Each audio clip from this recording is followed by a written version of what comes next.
Hey everyone, I'm Stuckey from the Action Network, and this is the Road to the Final Score, presented by Bet365. Today, I'm going to be giving 4 tips for betting the NCAA tournament. Number 1, get the best number.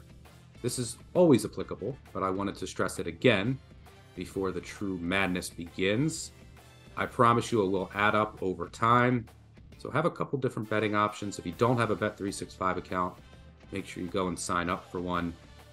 That will make a difference over time. If there's an 8 and an 8.5 out there, an underdog, there's no reason why you shouldn't have the 8.5. So make sure you shop around and get the best number. As far as betting individual games, the markets continue to get more efficient over time.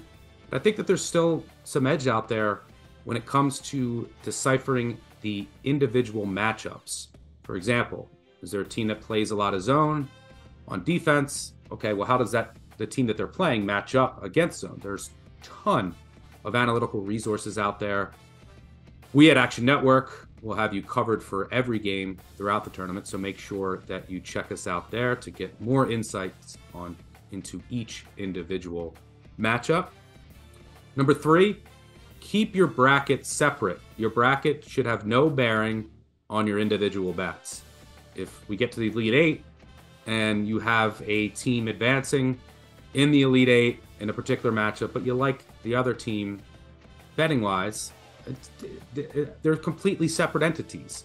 And if you struggle with that, just look at it as a hedge, right? If your bet loses, you do have the team advancing in the bracket. But don't let your bracket muddy your betting decisions. You will only get in trouble that way.